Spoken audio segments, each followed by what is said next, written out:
Joseph is one of Israel's 12 sons. Okay? Israel has 12 sons. It gets called the 12 tribes of Israel. So 12 tribes, 12 sons. Joseph is one of them. And Joseph is the favorite. So Jacob, his dad, loves Joseph more than... Now, do you think that would cause any problems with the other 11 brothers? Or at this time, it actually is the only other 10 brothers at the moment. If your dad or your mom made you the favorite, how would you feel? Awesome. If your mom and dad made your brother or sister the favorite, how would you feel? Not jealous, not awesome.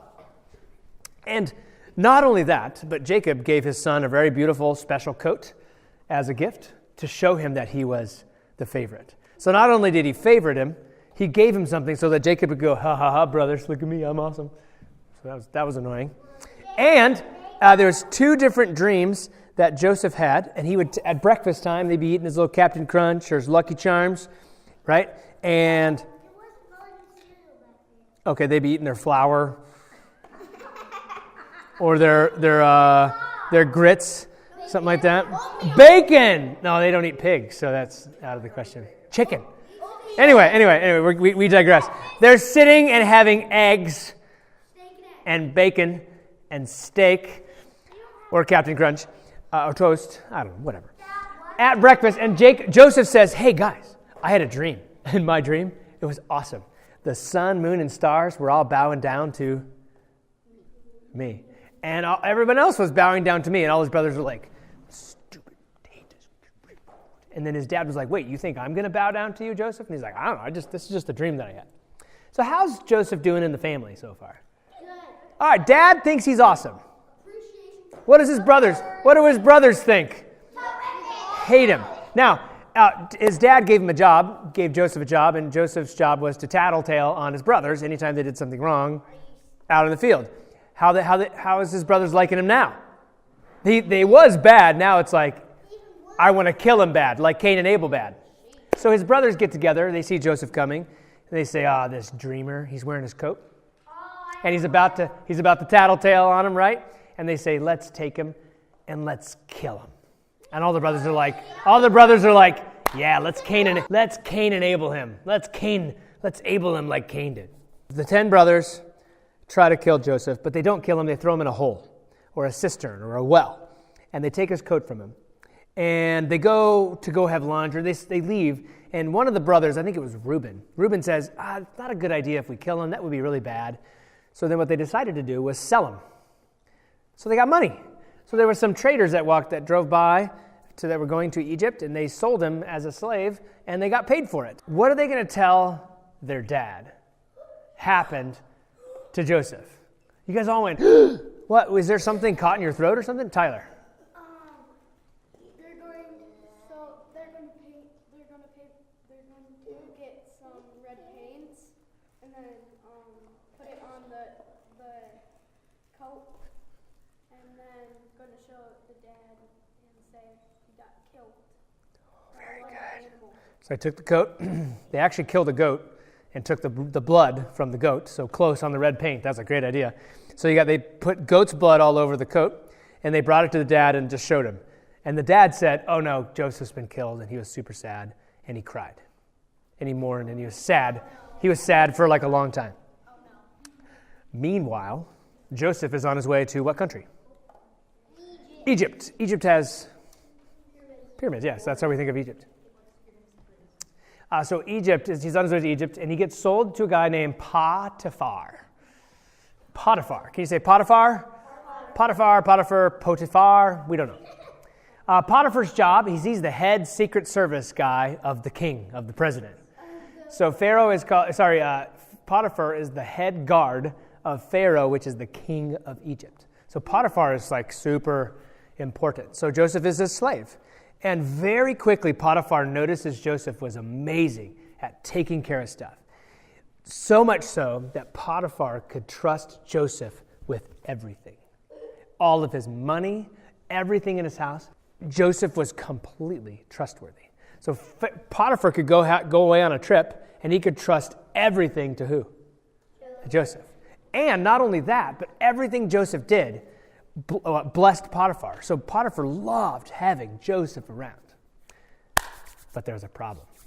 Potiphar's wife thought Joseph was cute. Wait. Potiphar's what? Wife. Who is Potiphar's wife married to? Potiphar. But how can somebody's wife think another guy is cute? Do you sense a problem, Micah? Yes, problem. This is not good, right? So much Potiphar's wife thought Joseph was so cute that she was trying to kiss him. How do you think Joseph dealt with this? He said no way. He's like, man, this is, you're married to the Potiphar. I serve him. I'm not kissing you. Like, this is totally bad. And Potiphar's wife kept on him, like, please, pestered him day after day. And Joseph kept saying, no. Well, one time, Potiphar's wife caught Joseph alone in a spot and kind of trapped Joseph, tried to trap him so that she could kiss him. And he had to, like, break out and run away. And now Potiphar's wife is mad. And so she lies to who? Her husband, Potiphar, and says, Joseph tried to kiss me and take advantage of me. And Potiphar was like, did he believe her or did he not believe her? He believed her enough that he sent Joseph to jail. But did he like Joseph? He totally did. Why?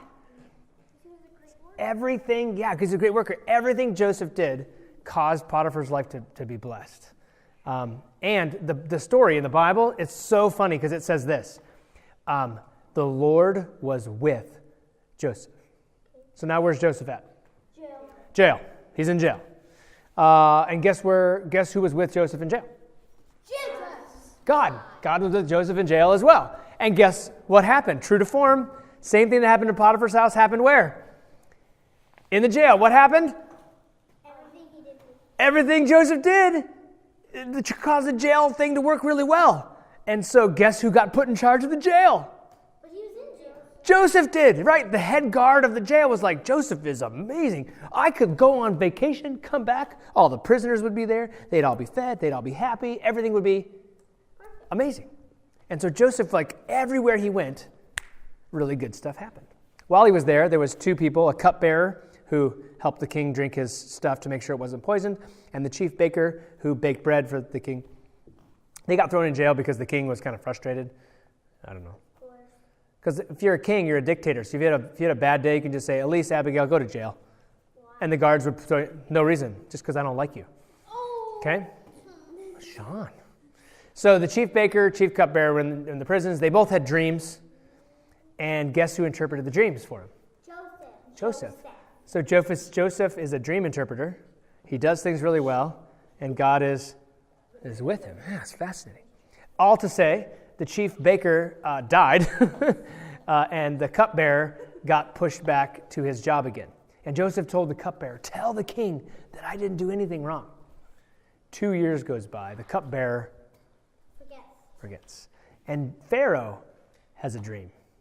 Pharaoh has a dream of 7 fat cows get eaten by 7 skinny cows. And Pharaoh's like, what? And then it happens over and over again. And Pharaoh's like, I can't understand my dream. And his wise people don't understand the dream. And the cupbearer goes, oh, there's a guy in your prison who's super good at dreams. I just remembered 2 years later. Oh. So they go get Joseph, and they bring Joseph, a slave, a prisoner, in front of the king. And the king tells he tried to kiss a man's wife. Yeah, but then he got put in charge. He got put in charge. He's still in jail. So he's in front of Pharaoh, and Pharaoh tells him the dream, and Joseph goes, oh, well, I don't understand dreams. God does. God told me. Who does he give honor to? Himself or to God? God. He says, God told me the dream. The dream means that for the next 7 years, you're going to have lots of stuff, lots of good food. There's going to be so much crops and grain. You're going to have plenty, lots and lots and lots. Then after that 7 years, there's going to be 7 years of no food, no rain. You're not going to be able to grow any crops, and it's going to be really bad for 7 years. So Joseph offers some advice. He says, so Pharaoh, it might be good during these 7 years to set aside some stuff so that when the 7 years of bad happens, you'll be prepared. You'll be stocked, right? And so Pharaoh goes, well, man, who would I put in charge of all that big job? And what do you think happens? Joseph, you're good at this, right? Joseph's like, well, and he gets put in charge of Egypt. And he's not in jail anymore. So Joseph went from Potiphar's house to the jail to Pharaoh's house. And so he is second in command of the country of Egypt. And his job was to travel around and collect the grain, right? And to make sure that he had all kinds of storehouses of stuff. And then the 7 years of famine hit, and people started to go hungry. Guess where they would go to buy food?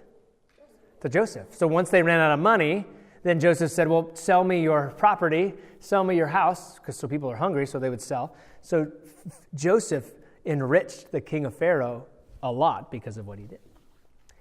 Meanwhile, Joseph's brothers and his dad Israel, Jacob, are starving because guess where the famine is also? And where they live. In the Promised Land area. So Jacob hears that Egypt has food, so he sends the brothers to Egypt to go get food. When they get there, do they recognize Joseph? No. When they get there, does Joseph recognize his brothers? Yes. So they ask for food, he gives it to them, and through a complex series of circumstances that I don't want to get into, Joseph finally reveals that he's his brother, the long-lost brother. And they're like, ready, take your mouth and go like this. So you got somebody who's second in charge of Egypt, a powerful country. You threw him down a well and sold him as a slave, and now he could kill you.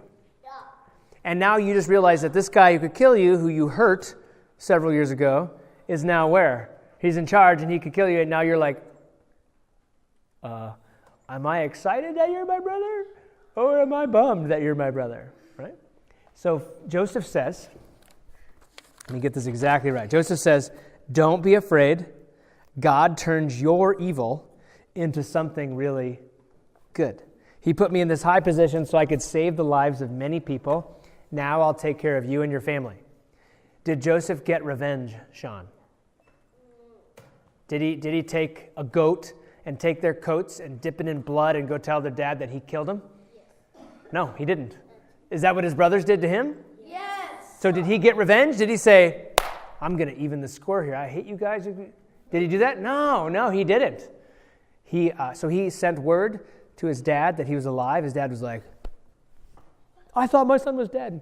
And the Pharaoh said, your whole family could come and live in the country of Egypt. And not only in any part of the country, but in the best part of the country, the land of Goshen, where all the crops could grow the best, and all the best clothes, and all the best everything.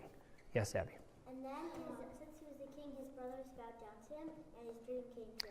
Oh, so all the way back to the beginning, did it come true? Oh, it did. So what I want you to remember from this story is that the Lord was with who? Joseph.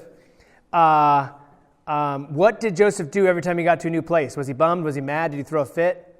Nope. He just worked hard and took care of business, and he was recognized as somebody who did a really good job, right?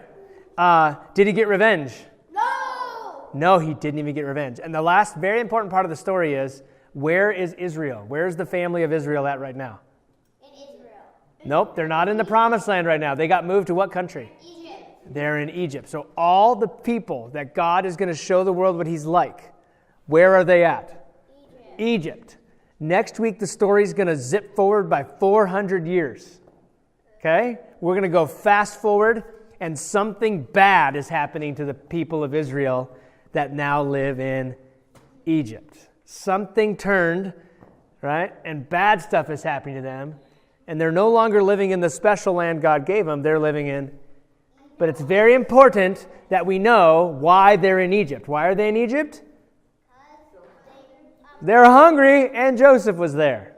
Right? Was God providing for them? Yes. He was. All right, let's pray.